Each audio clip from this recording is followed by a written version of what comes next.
¡Fuera de mi casa ahora mismo! ¡No quiero volver a verte por aquí! ¿Me oyes? Sevilla, 1950. El aire pesaba como el plomo y el sol de justicia agrietaba la tierra, pero nada estaba tan roto como el corazón de Rosario. Una mujer de 72 años, con la piel labrada por décadas de sol y manos que habían acunado a todo el pueblo, se vio de pronto frente al abismo. En su hombro, un saco de arpillera casi vacío. En su interior, una vieja cuchara de plata que fue de su abuela y el eco de un nombre, Braulio, el marido que la dejó sola en un mundo que solo respeta al que tiene el puño cerrado. Su propio hijo, Sebastián, aquel al que ella alimentó con su propia sangre en los años del hambre, le cerró el cerrojo en la cara. Su nuera, una mujer de ojos fríos y lengua de serpiente, tiró sus últimas pertenencias al polvo del camino. La llamaron vieja, la llamaron estorbo, le dijeron que su sitio estaba en la cuneta, esperando que el tiempo hiciera el trabajo sucio. Pero Rosario no bajó la mirada. Se ajustó el pañuelo negro, agarró su saco y echó a andar con una dignidad que los que se quedaban en la casa nunca conocerían.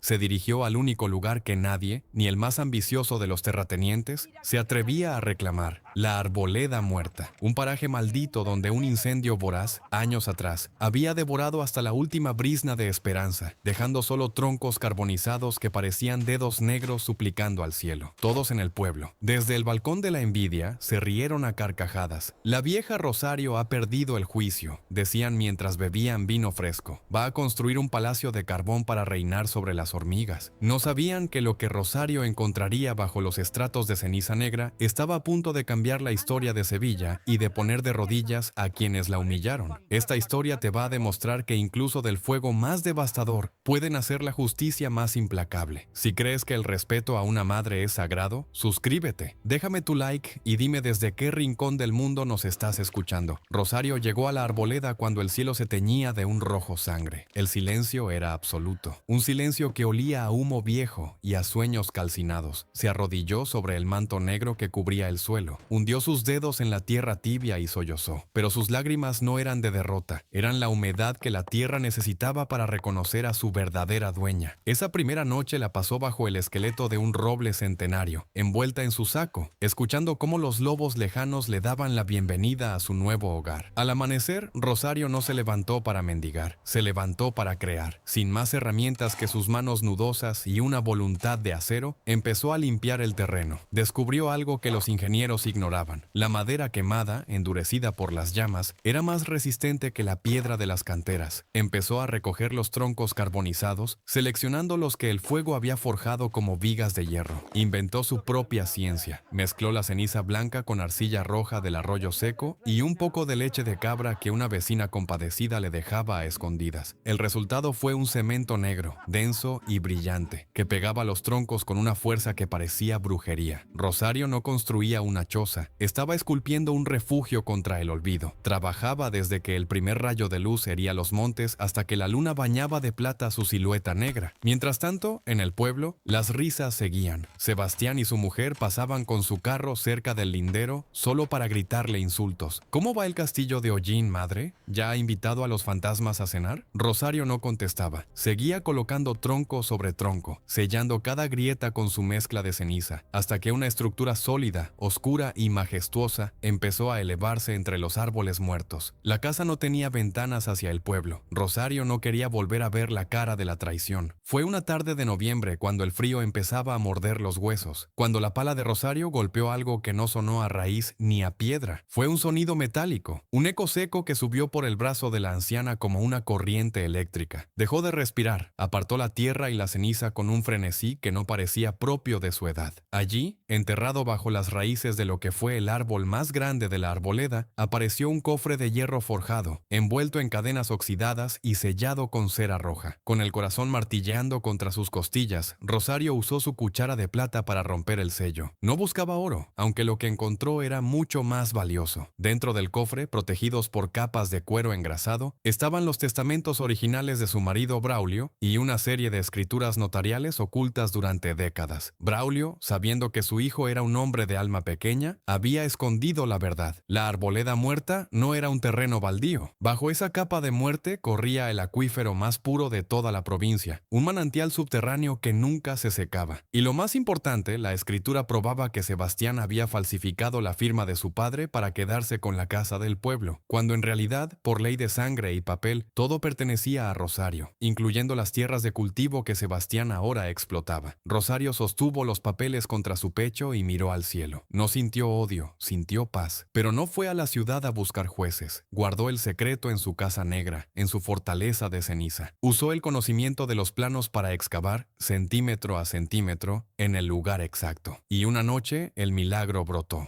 Un chorro de agua cristalina, fría y constante, empezó a manar desde el centro de su patio. Rosario bebió hasta saciarse, lavó su cara curtida y empezó a plantar. Usó semillas que el fuego no había logrado destruir del todo y otras que traía del mercado. En medio del desierto negro, gracias al agua del manantial y al abono de la ceniza, empezó a nacer un jardín que parecía de otro mundo. Flores de colores imposibles, hortalizas gigantes y árboles que crecían como si tuvieran prisa por proteger a la mujer que los había despertado. El contraste era fascinante. Una casa de un negro absoluto rodeada por el verde más vibrante que Sevilla hubiera visto jamás. Entonces llegó el verano de 1951, la gran sequía. El cielo se cerró y no dejó caer ni una gota durante meses. Los pozos del pueblo se convirtieron en agujeros de polvo. El ganado caía muerto en las dehesas y los cultivos de Sebastián se marchitaron hasta volverse paja inútil. El hambre y la sed empezaron a entrar por las puertas de las casas blancas y la desesperación se apoderó de todos. Sebastián, arruinado y con la lengua pegada al paladar, miró hacia el horizonte y vio algo que creyó que era un espejismo. La arboleda muerta estaba verde. Un oasis de vida insultante se burlaba de la muerte del resto del valle. Con las últimas fuerzas que le daban el egoísmo y la necesidad, cargó a su mujer e hijos en el carro y subió la colina hacia la casa de ceniza. Cuando llegó, se quedó mudo. La fortaleza negra de Rosario se alzaba imponente, fresca y silenciosa. El sonido del agua corriendo por las acequias era música celestial para sus oídos agrietados. Rosario estaba en la puerta, con su delantal limpio y su mirada de hierro. Sebastián se desplomó a sus pies, llorando como el niño que una vez fue, pero con los pecados de un hombre miserable. Madre, perdónenos. Tenemos sed. Los niños se mueren. Usted tiene agua, tiene comida. Ayúdenos, por lo que más quiera. Rosario lo miró desde la altura de su justicia. No había satisfacción en su rostro, solo una tristeza infinita por ver en qué se había convertido su sangre. Hijo, dijo Rosario con una voz que parecía venir de las entrañas de la tierra. Dijiste que este suelo no me conocía y que los cuervos me darían techo. Durante meses, la ceniza fue mi pan y el silencio mi única compañía. Construí este imperio con lo que tú tiraste a la basura, y el agua que ves corre porque la tierra sabe quién la ama y quién solo quiere saquearla. Sebastián sollozó, rogando por un trago. Rosario se hizo a un lado y dejó que los nietos entraran a beber, pero detuvo a su hijo en el umbral. Le puso en la mano los documentos del cofre, los papeles que probaban su traición. El rostro de Sebastián se volvió pálido como la muerte al comprender que su madre siempre lo había sabido. Puedes beber, Sebastián, y puedes comer, pero no como el dueño de estas tierras, sino como el jornalero que ha de ganarse el perdón piedra a piedra. Vas a trabajar este oasis bajo mis órdenes, y cada gota que bebas la pagarás devolviendo lo que robaste a los pobres del pueblo. Aquí, en la casa de ceniza, la palabra de una madre es la única ley que el cielo reconoce. A partir de ese día, Rosario no solo fue la dueña de la arboleda, sino la protectora de todos los desamparados. El pueblo entero aprendió que la vejez no es el final, sino la cima de la sabiduría. Y Sebastián, el hombre que quiso enterrar a su madre en el olvido, terminó descubriendo que ella era el fénix que mandaba sobre el fuego, el agua y el destino. Nunca subestimes a quien no tiene nada que perder, porque es capaz de construir un imperio con las cenizas de su propio dolor. ¿Qué hubieras hecho tú en el lugar de Rosario? ¿Hubieras dejado entrar a quien te traicionó? Déjamelo en los comentarios, porque tu opinión es lo que da vida a estas historias. El sol de 1951 no era un astro, era una sentencia de muerte que colgaba sobre los campos de Sevilla. Mientras el mundo se convertía en un erial de polvo y huesos, la arboleda muerta se transformaba en un milagro de sombras y frescor que desafiaba toda lógica humana. Sebastián, el hombre que meses atrás escupía sobre la sombra de su madre, ahora se despertaba antes de que el primer gallo cantara, con los pies descalzos sobre la tierra negra y húmeda que él mismo había ayudado a regar bajo la mirada vigilante de Rosario. Madre, el canal del norte se ha atascado con el limo. Iré a limpiarlo antes de que el calor apriete. No quiero que las tomateras sufran. Sebastián hablaba con la voz quebrada, no por el esfuerzo, sino por la vergüenza que le producía ver a su madre, firme como una torre de obsidiana, supervisando cada rincón del imperio que ella había levantado de la nada. Rosario no le contestaba con palabras dulces, solo señalaba con su dedo nudoso el lugar exacto donde el agua se filtraba. Ella sabía que el perdón no era un regalo, sino una construcción de piedra y sudor. Mientras Sebastián cavaba en el barro, Rosario seguía perfeccionando su fortaleza. Había descubierto que el hollín de los troncos más viejos, cuando se refinaba, creaba una pátina que protegía la madera del ataque de las termitas y del sol abrasador. Su casa ya no era una choza, era una estructura de varios niveles, con techos abovedados que mantenían el interior a una temperatura constante de primavera, incluso cuando afuera el aire quemaba los pulmones. Pero la noticia del oasis de la viuda no tardó en cruzar los límites de la arboleda. El hambre y la sed son los mejores informadores, y pronto figuras fantasmales empezaron a aparecer en los linderos del terreno. Eran los olvidados, jornaleros que habían perdido sus tierras por las deudas, viudas con hijos que no tenían qué llevarse a la boca, ancianos que habían sido expulsados de sus pueblos por no poder trabajar. Rosario los veía llegar desde su balcón de madera negra. Recordaba el frío de la calle, el peso del saco de arpillera y la mirada de desprecio de su propia sangre. Si tienen manos para trabajar y alma para respetar esta tierra, que pasen. Pero aquí no hay lugar para la pereza ni para los que traen veneno en la lengua. Así fue como la arboleda muerta empezó a poblarse. Bajo la dirección de Rosario, los recién llegados aprendieron la ciencia de la ceniza. Construyeron pequeñas viviendas siguiendo el mismo diseño de la fortaleza central, creando una aldea circular de un negro profundo que, desde lejos, parecía una cicatriz de carbón en medio del valle dorado por la sequía. La convivencia no era fácil. El hijo de Rosario, Sebastián, veía con recelo cómo su madre repartía el pan y el agua con extraños. El egoísmo es una raíz difícil de arrancar. Una noche, junto al manantial que ahora alimentaba una red de acequias talladas en tronco quemado, Sebastián se acercó a su madre con la voz cargada de veneno antiguo. «Madre, estamos alimentando demasiadas bocas. Esa gente no es nuestra familia. Si la sequía sigue, el manantial podría flaquear. Deberíamos cobrar por el agua o pedirles que se vayan ahora, que las huertas están llenas». Rosario, que estaba lavando su cuchara de plata bajo la luz de la luna, se detuvo. Sus ojos, que habían visto más incendios que la propia arboleda, se clavaron en los de su hijo con una severidad que hizo que el hombre retrocediera. «Sebastián, el agua no es mía, es de la tierra que decidiste despreciar. Y esa gente que llamas extraños son los que pusieron los cimientos de tu redención mientras tú solo pensabas en cómo salvar tu propio pellejo. Si vuelves a hablar de echar a alguien, te aseguro que el siguiente en cruzar el lindero hacia el desierto serás tú. Y esta vez no habrá testamento que te salve». El silencio que siguió a las palabras de Rosario fue solo roto por el borboteo constante del agua. Sebastián bajó la cabeza y regresó a su habitación de barro y ceniza, comprendiendo que en ese lugar el poder no residía en el dinero, sino en la autoridad moral de una mujer que había regresado de la muerte social para reinar sobre la vida. Sin embargo, el peligro real no estaba dentro de los muros negros, sino en el palacio del ayuntamiento. Don Rodrigo de Almanza, el terrateniente más poderoso de la comarca y antiguo aliado de Sebastián en sus negocios turbios, no estaba dispuesto a permitir que una vieja loca controlara el único acuífero que quedaba activo en toda la provincia. Sus tierras, miles de hectáreas de olivos y vides, se estaban convirtiendo en cementerios vegetales, mientras que Rosario presumía de una cosecha que parecía traída del paraíso. Un mediodía de agosto, cuando el calor hacía que el horizonte vibrara como si estuviera en llamas, una comitiva de hombres a caballo apareció en la entrada de la arboleda. Al frente iba don Rodrigo, vestido con lino blanco inmaculado que contrastaba con la negrura de la aldea. Traía consigo a un escribano y a 2 guardias civiles con los fusiles al hombro. «Señora Rosario, ha llegado a mis oídos que está haciendo uso de un recurso hídrico que no ha sido declarado ante las autoridades. Este manantial, por ley de aguas, pertenece al Estado, y dado que mis tierras son de interés público, vengo a formalizar la expropiación del acuífero y de los terrenos adyacentes». Don Rodrigo hablaba con la suficiencia de quien está acostumbrado a que la ley se doble ante su billetera. Rosario salió de su casa negra con una calma que inquietó a los caballos. Detrás de ella, Sebastián y los demás habitantes de la arboleda se agruparon, armados con azadones y herramientas de labranza. La tensión era un hilo a punto de romperse. Don Rodrigo, usted habla de leyes como el que habla del tiempo, pero se olvida de que la tierra tiene su propia memoria. Este manantial no es del Estado, ni es suyo. Es una bendición que estuvo enterrada bajo la ceniza que usted mismo ayudó a provocar cuando mandó quemar este bosque para bajar el precio de las tierras. El rostro de don Rodrigo se puso lívido. Tenga cuidado con lo que dice, vieja estúpida. Escribano, proceda con el acta. Si alguien se opone, los guardias tienen órdenes de actuar. Fue entonces cuando Rosario sacó de entre los pliegues de su falda negra los documentos que había encontrado en el cofre. No eran simples escrituras, eran cartas firmadas por el propio don Rodrigo décadas atrás, donde se detallaba el plan para incendiar la arboleda y repartirse los beneficios con el notario del pueblo. Era la prueba de un crimen que nunca había prescrito. Aquí tengo su ley, don Rodrigo. Si da un paso más hacia mi manantial, estos papeles viajarán directamente a la audiencia de Sevilla. Y créame, el juez tendrá mucho interés en saber cómo el hombre más respetado de la ciudad construyó su fortuna sobre el fuego y el robo. ¿Quiere probar su acta de expropiación o prefiere regresar a su palacio y rezar para que la lluvia llegue antes de que yo decida hablar? El escribano bajó la pluma. Los guardias civiles se miraron entre sí, reconociendo la derrota en los ojos de su patrón. Don Rodrigo, derrotado por una anciana que vestía harapos pero portaba la verdad, tiró de las riendas de su caballo con tanta fuerza que el animal relinchó de dolor. Esto no se va a quedar así, Rosario. La tierra se secará y tú te quedarás sola en tu tumba negra. La tierra ya me conoce, Rodrigo. Usted es el que todavía es un extraño para su propia alma. Cuando la comitiva desapareció tras una nube de polvo, la aldea estalló en un grito de júbilo. Sebastián miró a su madre con una mezcla de terror y adoración. Por primera vez en su vida, entendió que Rosario no era solo su madre. Era una fuerza de la naturaleza que no podía ser sometida ni por el fuego, ni por la sed, ni por la codicia de los hombres. Esa noche, Rosario no celebró. Se sentó en la entrada de su casa de ceniza y miró las estrellas. Sabía que la victoria de hoy era solo una tregua. La sequía seguía apretando y el odio de don Rodrigo era una brasa que podía volver a arder en cualquier momento. Pero mientras el agua siguiera brotando del centro de su patio, ella seguiría construyendo. Empezó a diseñar un sistema de filtración más avanzado usando capas de carbón activado y arena fina que encontraba en el cauce seco del río. Quería que el agua de la arboleda fuera la más pura de toda Andalucía, capaz de curar las fiebres que el polvo y la falta de higiene estaban provocando en el pueblo. Sus manos, negras por el hollín y agrietadas por el trabajo, se movían con la precisión de un cirujano. Cada detalle de su fortaleza era una declaración de guerra contra la mediocridad y la injusticia. Con el paso de los meses, la arboleda muerta se convirtió en una leyenda. Se decía que la viuda de las cenizas había hecho un pacto con la tierra, que su casa de carbón brillaba en la oscuridad y que sus frutos tenían el sabor de la gloria. Gente de provincias lejanas venía solo para ver el muro negro y pedir un poco de la sabiduría de Rosario. Ella los recibía a todos con la misma condición. Aquí no hallamos, solo servidores de la vida. Si estás dispuesto a ensuciarte las manos con ceniza para limpiar tu alma, eres bienvenido. Incluso su nuera, aquella que le había cerrado la puerta con un cerrojo de hielo, terminó presentándose en el lindero, flaca y con la ropa hecha jirones. Sebastián la vio llegar y miró a su madre, esperando una orden de expulsión. Pero Rosario, recordando que la venganza es un fuego que termina quemando la casa de quien lo alimenta, simplemente señaló una de las viviendas pequeñas que habían quedado vacías. Llévale agua y ropa limpia, y dile que mañana, al salir el sol, la espero en los campos de cultivo. Aquí nadie come sin haber sudado primero sobre la ceniza. Rosario había comprendido que su imperio no se basaba en el castigo, sino en la transformación. Ella no solo estaba construyendo una casa de ceniza, estaba construyendo un nuevo mundo sobre las ruinas del viejo. Un mundo donde el respeto a los mayores, el valor del trabajo y la protección de los recursos naturales eran las únicas leyes válidas. La gran sequía finalmente terminó en el invierno de 1952 con una tormenta que duró 7 días. El agua del cielo se unió a la del manantial y los campos de Sevilla volvieron a despertar. Pero la arboleda muerta ya no volvió a ser la misma. Rosario, la mujer que fue expulsada como un estorbo, se había convertido en el corazón de una comunidad que ahora era el motor económico de la región. Su casa de ceniza, negra y eterna, se mantenía en pie como un monumento a lo que el espíritu humano puede lograr cuando se niega a rendirse. Sebastián, transformado por el ejemplo de su madre, se convirtió en el administrador de la cooperativa de la arboleda. Nunca volvió a ser el hombre arrogante de antes. Cada vez que pasaba frente al balcón donde Rosario se sentaba a observar el horizonte, se quitaba el sombrero en señal de respeto. Sabía que su madre no solo le le había devuelto la vida, sino que le había enseñado el verdadero significado de la palabra hombre. Rosario murió una mañana de primavera, sentada en su sillón de madera negra, con la cuchara de plata en la mano y una sonrisa de paz en sus labios curtidos. No hubo llantos de desesperación en la aldea, solo un silencio reverencial que envolvía la fortaleza negra. Sus restos fueron enterrados bajo el roble centenario donde pasó su primera noche, y sus cenizas se mezclaron con la tierra que ella tanto amó. Su leyenda, sin embargo, sigue viva en cada rincón de Sevilla. Se cuenta que en las noches de sequía, si uno camina por la arboleda muerta, todavía puede escuchar el sonido de un azadón golpeando la tierra y la voz de una anciana que recuerda a los viajeros que nunca deben subestimar a quien no tiene nada que perder, porque de las cenizas de la injusticia siempre nacerá un imperio de luz para quien sepa construirlo con dignidad. ¿Y tú? ¿Serías capaz de construir tu propio destino partiendo desde el olvido? ¿Serías capaz de perdonar a quienes te destruyeron solo para demostrarles que eres superior a su odio? Déjame tu pensamiento en los comentarios, porque la historia de Rosario es la historia de todos nosotros, cuando decidimos que el final no es más que un nuevo comienzo. Si el cielo se rompe, que nos pille de pie sobre nuestra propia tierra. No miren a las nubes buscando piedad, miren a sus manos, porque ellas son las únicas que pueden convertir el barro en pan y la ceniza en refugio. Sevilla, otoño de 1951. El aire ya no quemaba, pero el polvo de la sequía se había convertido en una costra que asfixiaba la garganta de toda la provincia. En la arboleda muerta, el silencio ya no era de muerte, sino de una actividad febril y rítmica que resonaba como el latido de un corazón de hierro. Rosario, sentada en el nivel más alto de su fortaleza de madera carbonizada, observaba cómo su pequeño imperio crecía. Ya no eran solo unos pocos chozos, era una ciudadela de sombras que brillaba bajo la luna como si estuviera hecha de azabache. El sistema de canales que había diseñado con Sebastián funcionaba con la precisión de un relojero. El agua del manantial subterráneo, fresca y llena de vida, recorría las terrazas de cultivo que Rosario había ganado al fuego, alimentando plantas que nadie en Sevilla creía que pudieran crecer en suelo quemado. Madre, hay hombres en el camino de la plata. No vienen a pedir agua, traen herramientas de medición y uniformes que no huelen a campo, sino a despacho y a tinta. Sebastián se acercó a ella con el rostro cubierto por una fina capa de hollín, el uniforme de trabajo que todos en la arboleda portaban con orgullo. Sus ojos, antes llenos de ambición ciega, ahora solo reflejaban la preocupación por proteger el milagro que su madre había gestado. Rosario no se movió. Sus manos, que ahora parecían raíces antiguas fundidas con la madera de su sillón, apretaron la cuchara de plata. Sabía que don Rodrigo de Almanza no se daría por vencido con una simple amenaza de papeles antiguos. El odio de los hombres poderosos es como una termita. Trabaja en silencio, destruyendo los cimientos antes de que te des cuenta de que el techo se te cae encima. Déjalos que midan, Sebastián, que midan la distancia entre su codicia y su tumba. Pero diles a los hombres de la guardia que refuercen los muros del sur. El invierno en Sevilla es traicionero, y este año el cielo nos debe mucha agua. Si la lluvia llega de golpe, la tierra seca no sabrá qué hacer con ella, y solo nuestra piedra negra podrá detener el lodo. Mientras Sebastián bajaba a organizar la defensa, una sombra se movía entre los cultivos de hortalizas gigantes. Era Lucía, la nuera que una vez llamó estorbo a Rosario. Se movía con una humildad fingida, recogiendo frutos con manos que aún buscaban la suavidad de las sábanas de seda que había perdido. Lucía no trabajaba por redención, sino por supervivencia, y en su corazón anidaba un resentimiento que don Rodrigo sabía explotar. Una noche, bajo el amparo de un roble que el fuego respetó a medias, Lucía se encontró con un enviado del terrateniente. Un hombre menudo, de ojos rápidos y manos nerviosas, le entregó una pequeña bolsa de monedas de oro y un frasco de cristal oscuro. Don Rodrigo solo quiere lo que es suyo por derecho de sangre y de clase, Lucía. Esa vieja está jugando a ser Dios con agua que pertenece al valle. Solo tienes que verter esto en el nacimiento del manantial. No es veneno, es una sal especial que hará que las plantas se duerman. Cuando la cosecha muera, la gente se irá y Rosario se quedará sola. Entonces, tú y tu marido recuperarán su posición en el pueblo. ¿No echas de menos el respeto de los vecinos? Lucía miró el frasco. El reflejo de la luna en el cristal parecía una promesa de regreso al pasado. ¿Y Sebastián? ¿Qué pasará con él si esto sale mal? El hombre sonrió, una mueca que no llegó a sus ojos. Sebastián será visto como una víctima de la locura de su madre. Don Rodrigo se encargará de que sea nombrado administrador de estas tierras bajo su supervisión. Claro, Lucía guardó el frasco en su delantal y regresó a la fortaleza negra. Pero lo que ella no sabía es que en la arboleda muerta, hasta las sombras tenían oídos. Rosario, que dormía poco y sentía el pulso de su tierra como si fuera el propio, había notado el cambio en en el aire. No necesitaba ojos para ver la traición. Le bastaba con oler el miedo y la ambición que emanaban de su nuera. Al día siguiente, cuando el sol empezaba a teñir de violeta los troncos quemados, Rosario llamó a Lucía a su estancia privada. Era una habitación circular, con paredes pulidas con aceite de linaza y ceniza, donde el sonido del agua subterránea era un murmullo constante. Lucía, acércate. Trae esa jarra de barro y sírveme un poco de agua del nacimiento. Siento la garganta seca, como si el fuego de hace años hubiera vuelto a despertar en mi pecho. Rosario hablaba con una suavidad que ponía los pelos de punta. Lucía, con el frasco oculto en su mano temblorosa, se acercó al pequeño estanque natural que brotaba en el centro de la estancia. Era el momento. Si vertía el contenido ahora, la historia de la arboleda terminaría antes del anochecer. Pero mientras abría el tapón de cera, Rosario se levantó y puso su mano sobre el hombro de la mujer. ¿Sabes por qué esta casa es negra, Lucía? No es solo por el fuego. Es porque el negro absorbe toda la luz y la convierte en calor. Aquí nada se desperdicia, ni siquiera el odio. Si viertes ese líquido, no matarás las plantas. Te matarás a ti misma, porque este manantial se alimenta de la verdad. Dime, ¿cuánto vale tu alma para don Rodrigo? ¿Vale más que el pan que tus hijos comen hoy gracias a esta vieja estúpida? Lucía se desplomó, el frasco cayó al suelo y el líquido oscuro se derramó sobre la piedra pulida, siseando como una víbora herida. Rosario no gritó, no llamó a los guardias, solo miró a su nuera con una lástima que cortaba más que cualquier cuchillo. Vete de mi estancia, Lucía. Ve a los campos y limpia el canal del este con tus manos desnudas hasta que la piel te sangre. Solo entonces entenderás que el agua que desprecias es la misma sangre que corre por tus venas. Si vuelves a hablar con las sombras de Rodrigo, te aseguro que la tierra se abrirá y te tragará antes de que puedas decir perdón. La traición interna había sido sofocada, pero el peligro exterior estaba a punto de manifestarse con la furia de los elementos. A finales de octubre, el cielo de Sevilla cambió de color. Un gris plomizo, casi negro, cubrió el sol durante 3 días. Los animales de la arboleda callaron. Los pájaros huyeron hacia el sur. Rosario, de pie en su balcón, sintió la presión en sus oídos. Sebastián, trae a todos dentro de la fortaleza principal. No dejen nada en las viviendas bajas. La gota fría viene de camino y viene con hambre de borrar todo lo que encuentre. Pero madre, las viviendas del círculo exterior son fuertes. Hemos usado el cemento de ceniza que usted nos enseñó. La piedra es fuerte, hijo, pero el agua es eterna. Esta sequía ha dejado la tierra como el cristal. Se romperá en 1000 pedazos cuando el golpe llegue. Suban la comida, suban las semillas y aseguren las compuertas de los canales. Esta noche no dormiremos. Vigilaremos el pulso de la montaña. La tormenta estalló a medianoche. No fue una lluvia normal. Era como si el océano entero hubiera decidido caer sobre la provincia. En menos de una hora, los cauces secos de los arroyos se convirtieron en torrentes de lodo y piedras que arrastraban árboles y restos de casas de los pueblos vecinos. Desde la fortaleza de Rosario, el estruendo era ensordecedor. El agua golpeaba las paredes de madera carbonizada con la fuerza de un ariete. En el pueblo, las casas blancas, construidas con materiales que no sabían respirar bajo la presión, empezaron a ceder. El lodo entró por las ventanas, derribando muros y atrapando a las familias en sus camas. Don Rodrigo, en su palacio de piedra, veía con horror cómo sus establos eran engullidos por la corriente. Sus ingenieros le habían asegurado que los muros eran eternos, pero el agua de la montaña no entiende de títulos de propiedad. En la arboleda muerta, la fortaleza negra resistía. Los troncos endurecidos por el fuego y tratados con aceite eran elásticos. Cedían milímetros ante el golpe del agua sin quebrarse. El diseño circular de la aldea desviaba la corriente principal hacia los canales de desagüe que Rosario había excavado en la roca viva. Pero el nivel del agua seguía subiendo. ¡Madre! El muro del este está vibrando. Si se rompe, el manantial se inundará de barro y perderemos el agua pura para siempre. Sebastián gritaba por encima del rugido de la tormenta, con el agua por las rodillas, mientras luchaba por apuntalar una compuerta. Rosario bajó a los niveles inferiores. Su ropa negra estaba empapada, su pelo blanco pegado a su cara curtida. Parecía un espectro surgido del centro de la tormenta. Abran la compuerta central del desagüe, Sebastián. Ahora. ¿Está loca? Si la abrimos, el agua entrará en los jardines y destruirá toda la cosecha de este año. Es todo lo que tenemos para pasar el invierno. Abre la compuerta, hijo. No es por nuestros jardines. Si no liberamos la presión aquí, la presa natural que se está formando en la garganta de la arboleda reventará. Y todo ese lodo caerá directamente sobre el pueblo de abajo. Miles de personas morirán porque nosotros quisimos salvar unas hortalizas. Abre la compuerta o yo misma romperé el cierre. Sebastián miró a su madre. Vio en sus ojos no la ambición de una reina, sino el sacrificio de una madre. Con un grito que se perdió en el viento, golpeó el pasador contador de hierro. La compuerta se abrió y un rugido de agua negra invadió los niveles bajos de la arboleda, arrasando con los jardines de ensueño, con los frutales que tanto esfuerzo habían costado, con el trabajo de un año entero. Pero el milagro ocurrió. Al liberarse la presión, la corriente de lodo se desvió hacia un barranco natural, evitando que la presa de escombros explotara sobre el pueblo indefenso. La arboleda muerta se sacrificó para que el valle viviera. Al amanecer, el cielo se abrió en un azul insultante. El silencio regresó, pero era un silencio amargo. Donde antes había un jardín vibrante, ahora solo quedaba una capa de lodo gris y ramas rotas. La fortaleza negra seguía en pie, pero sus niveles inferiores estaban cubiertos de fango. La gente de la aldea salió de la fortaleza, mirando con lágrimas en los ojos sus tierras destruidas. Sebastián se acercó a su madre, que estaba sentada en una piedra mirando el desastre. Lo hemos perdido todo, madre. Todo el esfuerzo, todas las semillas. Don Rodrigo se reirá de nosotros ahora. Somos pobres de nuevo. Rosario tomó un puñado del lodo gris que cubría el suelo. Lo apretó en su mano y luego lo abrió. Debajo del lodo, la tierra negra seguía allí, más rica y más fértil que antes. Pobres, Sebastián, nunca hemos sido tan ricos. El lodo que ves hoy es el abono de mañana. El agua ha limpiado el odio de esta montaña y se lo ha llevado lejos. Y mira hacia abajo, hacia el pueblo. Sebastián miró hacia el valle. Las casas blancas estaban dañadas, pero estaban allí. Miles de personas empezaban a salir a las calles, dándose cuenta de que el gran aluvión que esperaban nunca llegó con la fuerza que temían. No sabían que una anciana en una fortaleza de carbón les había salvado la vida a cambio de su propio jardín. Horas después, una comitiva del pueblo subió hacia la arboleda. No eran guardias, ni eran escribanos, eran vecinos, humildes y ricos por igual, liderados por el párroco y el médico de la localidad.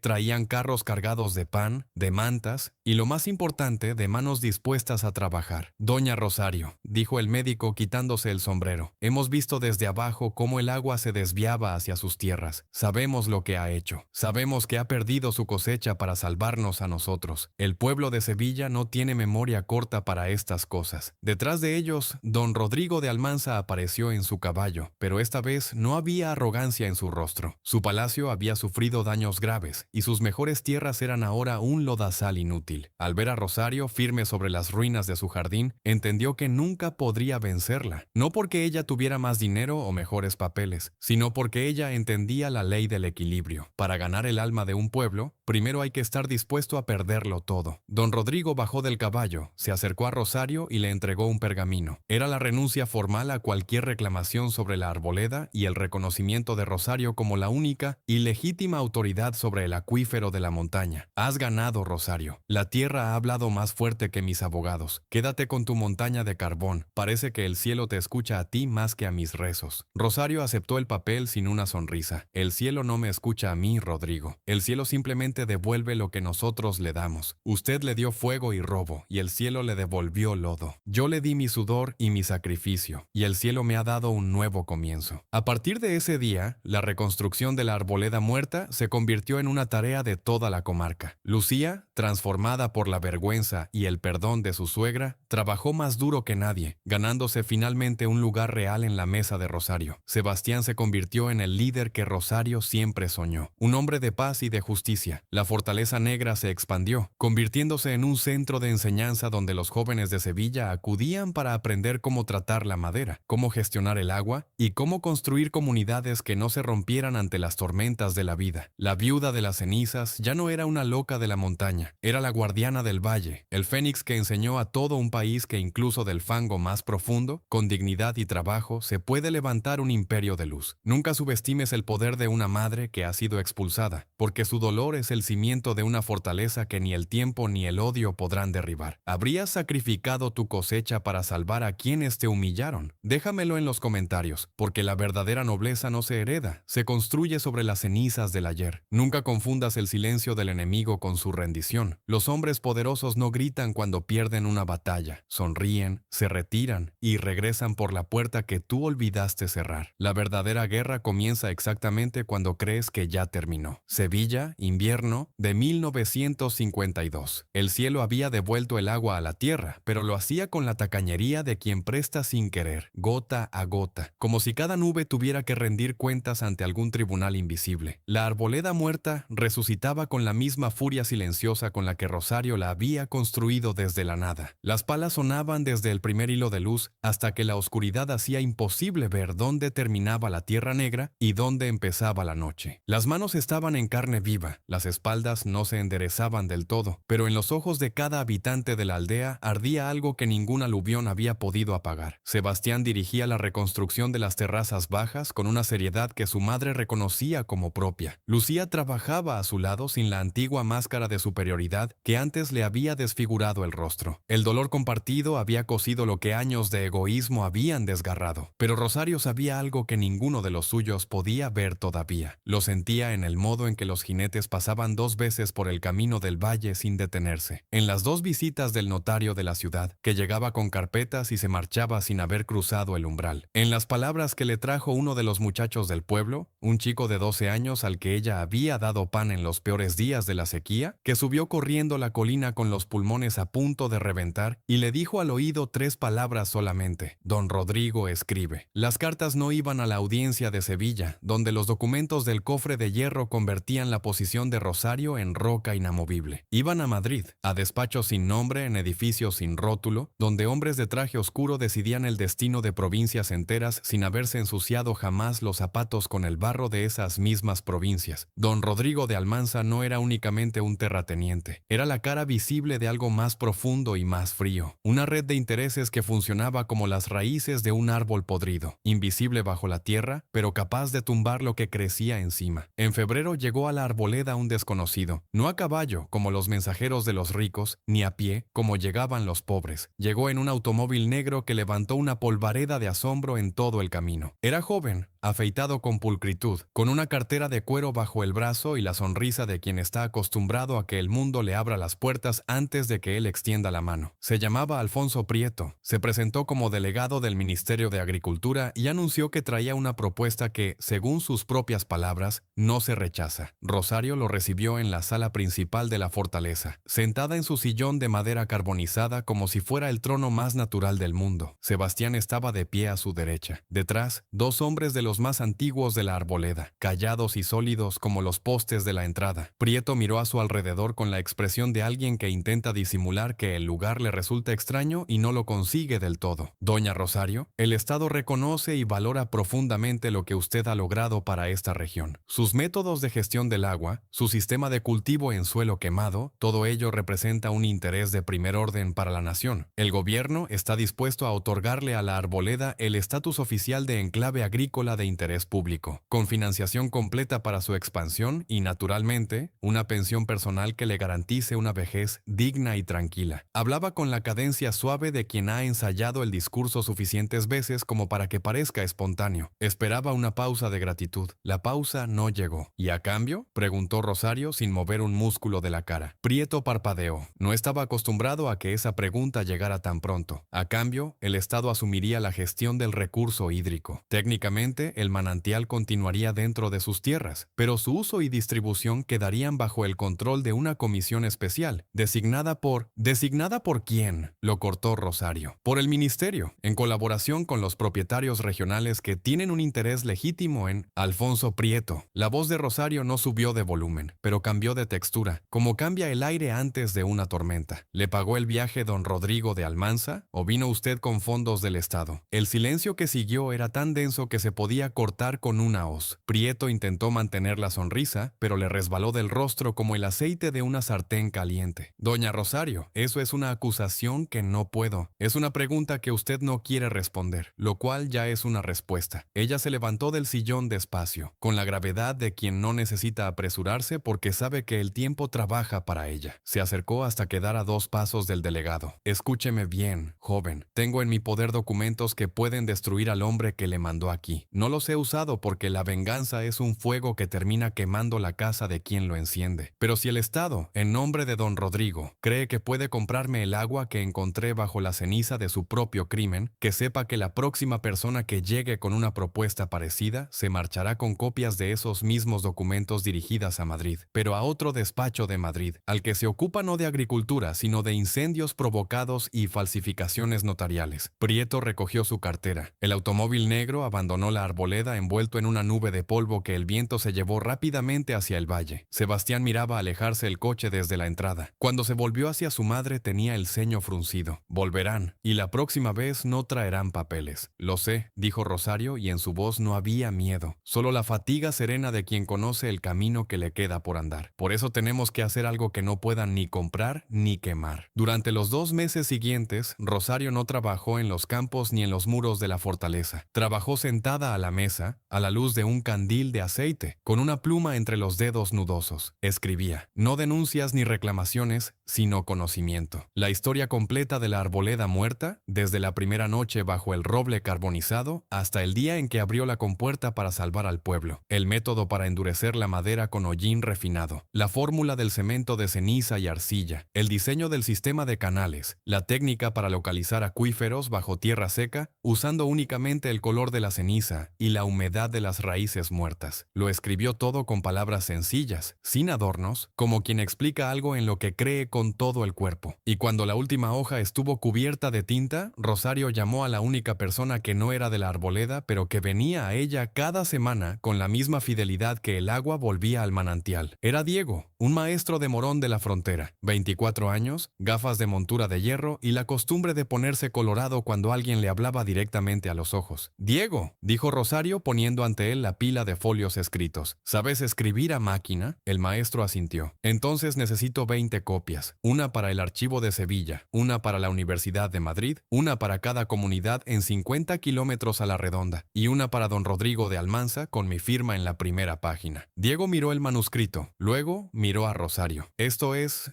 lo que creo que es?» «Es conocimiento», respondió ella. «Lo único que no se puede quemar 2 veces». Cuando el documento circuló, ocurrió algo que ni Rosario ni don Rodrigo habían calculado. Desde Sevilla llegó un catedrático de agronomía de la Universidad de Granada. Desde Madrid escribió un periodista que cubría la recuperación de tierras devastadas por la guerra y la sequía. Desde Portugal llegó carta de un ingeniero hidráulico que pedía permiso para venir a estudiar el sistema de canales en persona. La arboleda muerta había dejado de ser el secreto de una aldea. Se estaba convirtiendo en un modelo, y los modelos, a diferencia de las personas, no pueden ser intimidados, comprados ni expulsados a la cuneta del camino. Don Rodrigo recibió su ejemplar un jueves. El viernes no salió de su despacho. El sábado su administrador subió solo a la arboleda, sin escolta ni papeles, y pidió audiencia con Rosario. Le transmitió un único mensaje. Don Rodrigo quería reunirse, en persona, en la arboleda, en los términos que ella dispusiera. Rosario aceptó. Fijó el encuentro para el lunes siguiente, al amanecer, junto al manantial del patio central. No en la sala, no con papeles sobre la mesa, junto al agua, porque Rosario había aprendido que los hombres acostumbrados a hablar entre paredes de mármol pierden la mitad de su fuerza cuando tienen bajo los pies tierra viva en lugar de suelo pulido. El domingo por la noche, mientras Sebastián ayudaba a cerrar los portones, se detuvo y miró a su madre con una pregunta que no sabía cómo formular. Al final la formuló de la única manera que sabía, directa y sin rodeos, como ella misma le había enseñado. ¿Tienes miedo? Rosario levantó los ojos al cielo. Las estrellas eran grandes y bajas, como suelen ser en Andalucía la víspera de los días importantes. «Tengo miedo», dijo simplemente, pero el miedo no es una razón para detenerse. El miedo es solo el recordatorio de que lo que estás haciendo importa. Si no me importara nada, no tendría miedo, y precisamente porque me importa todo, seguimos adelante. Entró en la fortaleza. La luz del candil en su ventana ardió hasta pasada la medianoche. El lunes se acercaba, y con él la última conversación que decidiría de una vez y para siempre a quién pertenecía esta montaña. Parte 5. Hay victorias que no se celebran con gritos sino con silencio, porque el silencio de una mujer que ha ganado sin destruir a nadie vale más que todos los aplausos del mundo juntos. La verdadera justicia no humilla al vencido, lo transforma, y esa transformación es el único legado que el tiempo no se atreve a tocar. Sevilla, primavera de 1952. El aire olía por primera vez en 2 años a tierra mojada y a flor de naranjo. Ese perfume que los sevillanos llevan tatuado en el alma desde que nacen y que reconocen aunque estén al otro lado del mundo. El lunes amaneció con una luz dorada y quieta que parecía haber sido colocada allí con cuidado, como se pone un mantel limpio sobre una mesa antes de una conversación importante. Rosario se levantó antes de que el primer gallo del valle abriera el pico. Se lavó la cara en el estanque del patio, se peinó el cabello blanco con los mismos gestos lentos y precisos de siempre. Se anudó el pañuelo negro y se puso el delantal que guardaba para los días en que la vida exigía estar presentable. No era vanidad, amabilidad, era respeto por el momento. Cuando don Rodrigo de Almanza llegó a la entrada de la arboleda, el sol apenas había despegado del horizonte. Venía solo, sin escolta, sin escribano, sin los guardias civiles que la última vez habían traído los fusiles como argumento. Venía a caballo, pero al llegar a los portones de madera negra, desmontó él mismo, ató las riendas a un poste y entró a pie, como entra cualquier hombre común en la casa de otro. Eso, por sí solo, ya era una declaración. Rosario lo esperaba junto al manantial. Estaba de pie con las manos cruzadas sobre el delantal y el sonido del agua brotando de la tierra era el único ruido en toda la arboleda. Los habitantes de la aldea habían recibido instrucciones de Sebastián. Nadie se acercaría al patio central hasta que su madre lo llamara. Esta conversación no era un espectáculo, era una cirugía. Don Rodrigo se detuvo a 3 pasos del manantial. Miró el chorro de agua cristalina, miró los muros negros que lo rodeaban, miró los frutales que ya volvían a brotar después del aluvión, y por un instante su rostro perdió la compostura de hombre acostumbrado a controlar lo que los demás ven en él. Parecía simplemente un hombre viejo mirando algo que no entiende del todo, pero que reconoce como superior a él. Rosario, dijo. No, doña Rosario, como decían los que querían aparentar respeto. Solo su nombre, como se dice el nombre de alguien ante quien ya no tiene sentido fingir. Rodrigo, respondió ella con la misma sencillez. Él metió la mano en el bolsillo interior de su chaqueta y sacó un sobre. No lo extendió de inmediato, lo sostuvo entre los dedos como si estuviera calculando el peso de lo que iba a decir. He pasado 40 años construyendo algo que creía que era poder. Tierras, influencias, deudas ajenas que yo controlaba, favores que iba cobrando uno a uno. Hablaba despacio, mirando el agua, no a Rosario. Nunca me planteé que hubiera otra manera de hacer las cosas. En mi mundo, o eras el que mandaba, o eras el que obedecía. No existía ninguna tercera opción. Hizo una pausa. Hasta que la vi a usted. Rosario no dijo nada. Escuchó. He intentado comprarla. He intentado asustarla. He mandado a gente para que hiciera lo que yo no me atrevía a hacer con mi propio nombre. He usado a su nuera. He usado a funcionarios. He escrito cartas a Madrid que no debería haber escrito. Don Rodrigo levantó los ojos del agua y los puso en los de Rosario por primera vez desde que había entrado. Y en cada intento, usted no solo me ganó, me enseñó algo que yo no quería aprender. ¿Qué le enseñé?, preguntó Rosario, y su voz no tenía ni triunfo ni sarcasmo. Solo la pregunta limpia de quien quiere saber si el otro lo ha entendido de verdad. Que la tierra no le pertenece al que tiene el papel firmado, sino al que sabe escucharla. Extendió el sobre hacia ella. Dentro está la renuncia formal y definitiva a cualquier reclamación sobre el acuífero, sobre los terrenos de la arboleda y sobre las escrituras que su marido Braulio dejó en ese cofre. También hay una carta para el juez de la audiencia en la que reconozco mi responsabilidad en el incendio de este bosque hace 20 años. No la he mandado todavía. Usted decidirá si se manda o no. Rosario tomó el sobre. No lo abrió. Lo sostuvo entre sus manos viejas y fuertes y lo miró como si pudiera ver a través del papel. ¿Por qué ahora, Rodrigo? ¿Por qué no siguió peleando? Tiene dinero, tiene contactos, tiene tiempo. El terrateniente tardó en responder. Cuando lo hizo, su voz tenía una textura diferente, más áspera y más honesta que todo lo que había dicho antes. Porque mi nieta pequeña, Elena, tiene 8 años y me preguntó la semana pasada quién era la señora de la montaña negra de la que habla todo el mundo. Le dije que era una vieja loca, y ella me miró y me dijo: abuelo, en el colegio nos contaron que esa señora salvó el pueblo de la Riada. ¿Por qué le dices loca a alguien que salvó a la gente? Don Rodrigo hizo una pausa. 8 años, y más sabiduría que yo en 70. El silencio entre los dos era ahora de una naturaleza distinta. No era el silencio tenso de los enemigos ni el silencio incómodo de los extraños. Era el silencio de dos personas que han llegado al mismo lugar por caminos opuestos y se encuentran, sorprendidas, en el mismo punto. Rosario abrió el sobre. Leyó los documentos con la calma metódica de quien ha aprendido a no dejarse llevar por las emociones cuando las emociones son más grandes que uno. Cuando terminó, dobló los papeles, los guardó dentro del sobre y lo metió en el bolsillo de su delantal junto a la cuchara de plata. La carta al juez no se mandará, dijo. No porque usted no merezca responder por lo que hizo, sino porque este fuego ya ha quemado suficiente. Lo que necesita esta tierra ahora no es más ceniza, sino raíces. Don Rodrigo asintió lentamente. Pero hay una condición, continuó Rosario, y su voz recuperó la firmeza de la piedra que no se dobla. Sus tierras del valle, las que el aluvión convirtió en lodazal, no las recuperará usted solo. Las trabajará junto con las familias de jornaleros que perdieron sus contratos cuando la sequía arruinó sus cultivos. No como patrón, como socio. El agua de esta montaña bajará al valle a través de un canal que construiremos juntos, y los beneficios de esa agua se repartirán entre todos los que pongan las manos en la tierra. Si acepta estas condiciones, condiciones, tiene mi palabra de que la arboleda muerta será también su aliada, y si no las acepta, los papeles del cofre seguirán aquí, en mi casa de ceniza, esperando el día en que usted olvide lo que aprendió esta mañana. Don Rodrigo de Almanza, el hombre más poderoso de la comarca, el hombre que había mandado quemar un bosque entero para especular con el precio de la tierra, el hombre que había intentado comprar, asustar y envenenar a una anciana de 72 años que no tenía más arma que su inteligencia y su dignidad, extendió la mano.